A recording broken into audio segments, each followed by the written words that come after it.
Hi everybody, welcome back to the Feynman technique. We're not actually going to be evaluating a specific integral today. Instead, what we're going to do is be finding an infinite sum representation for this function of t. Okay, so I guess the first thing we're going to do is realize that the sum from n going from 0 to infinity of x to the n is equal to 1 over 1 minus x. And that is good, I believe, for negative 1 included. No, I'm sorry, negative 1 is not included. 2, 1, which is included in that interval. Okay. Now, replacing x with negative x will give us this. That the sum going from 0 to infinity of negative x to the n is equal to 1 over 1 plus x. And that's just negative 1 to the n times x to the n. So negative 1 to the n times x to the n. All right. Now, taking a derivative with respect to x on both sides will give us this.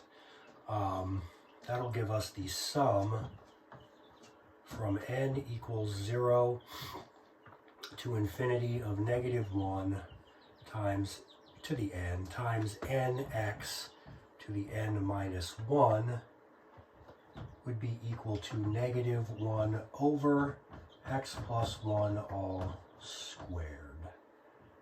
Okay. Now what we want to do is realize that we don't need to start n at 0. We can start it at 1 due to the fact that there is this n right here. So we can just start this at 1. All right, so now what we're going to do is plug this definition of 1 over x plus 1 squared into our function of t. So now we're saying that our function of t is equal to the integral from 0 to 1 of x to the t times the sum going from n equals 1 to infinity of negative 1 to the n times x to the n minus 1, and all of this integrated with respect to x. All right, so now we will bring this x to the t inside our summation since it is independent of n.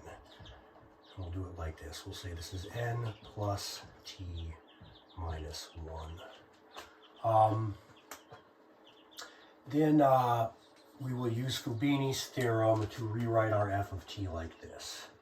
F of t is going to be equal to we're going to start by going from n equals 1 to infinity of negative 1 to the n times the integral from 0 to 1 of x to the n plus t minus 1 dx. This integral right here will evaluate to 1 over n plus t. So I will just erase this.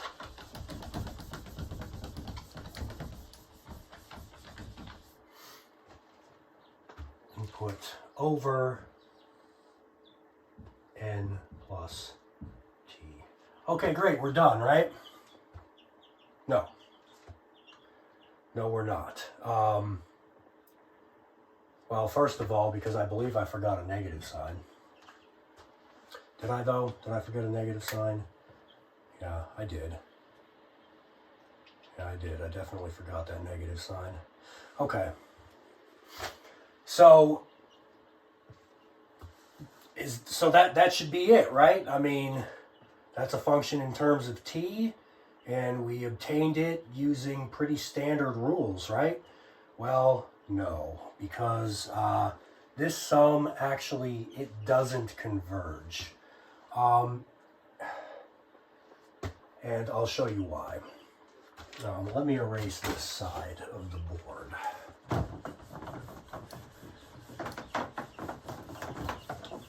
So,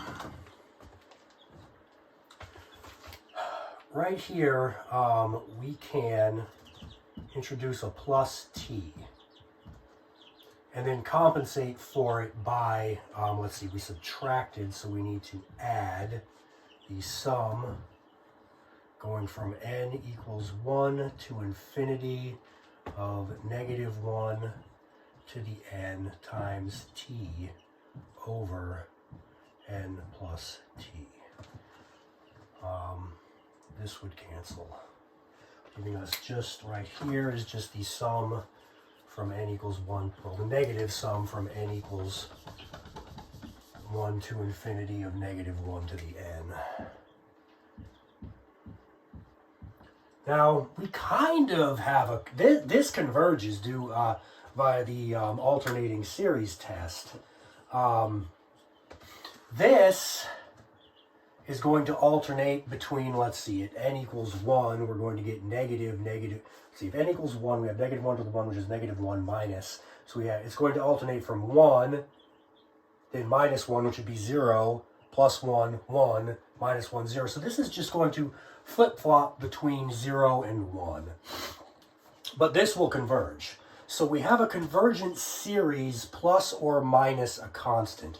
So we need to take care of this somehow. We don't want that there. So what we will do is we will introduce a plus c, because we know we almost have it. This is almost that. It just flip-flops a little bit. So we're going to unflip-flop it. We're going to introduce a plus c in order to basically cancel the flip-flop. Okay, but it's not as simple as just erasing that, because that's part of it. I mean, that's part of our sum right there. So we can't just get rid of it. All right. So what do we do now? Well, basically what we're saying is that this f of t is equivalent to this f of t. In other words, we're saying that the integral from 0 to 1 of x to the t over x plus 1 squared dx is equal to this stuff right here for all values of t. Therefore, if we're to have a correct summation form of that integral up there, it has to be true at t equals 0. I mean, I hope you would agree with that.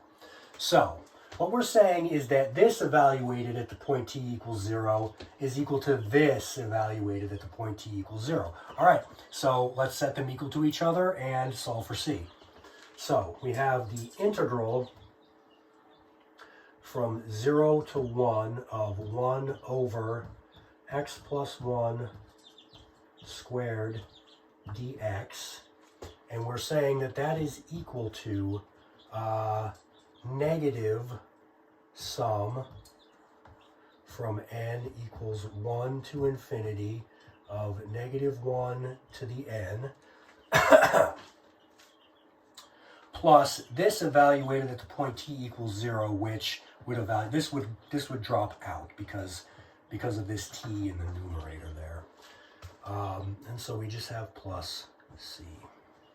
Okay, so let's solve this integral right here. Okay, well, I guess what we do is we make the substitution that u is equal to x plus 1, du is equal to dx. Therefore, we have the integral going from 1 to 2 of 1 over u squared. So I'm going to write that as u to the negative 1. That would be 1 over u squared, which is u to the negative 2 du.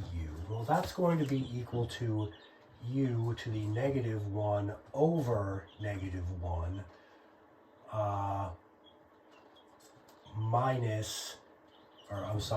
from 1 to 2. Okay. All right, so if we evaluate that at the point 2, we get 2 to the negative 2. I'm sorry, 2 to the negative 1, which is 1/2 over negative 1, which is negative 1/2. And then minus 1 to the negative 1 is just 1. So minus a minus 1 or 1/2. So that entire integral evaluates to 1/2.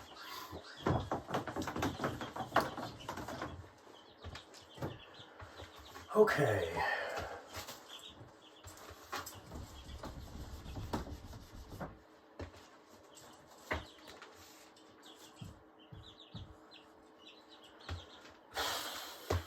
All right.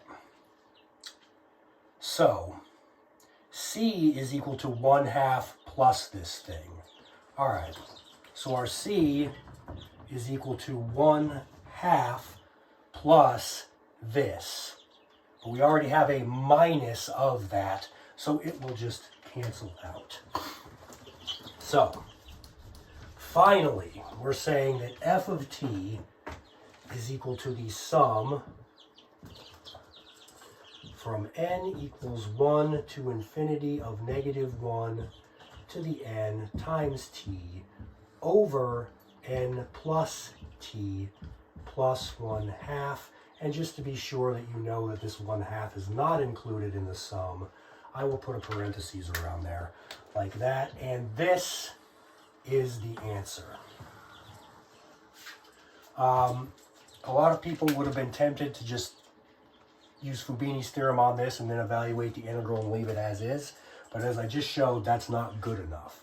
This is the same as this for all values of t. Whereas this is not true. Actually, it's not true for any values of t. For some reason, something goes wrong when you do that. So you have to compensate for it somehow, which we did. So anyway, that's it. The integral from 0 to 1 of x to the t over x plus 1 squared dx is equal to the sum from n equals 1 to infinity of negative 1 to the n times t over n plus t, all of that plus 1/2. Hope you enjoyed that.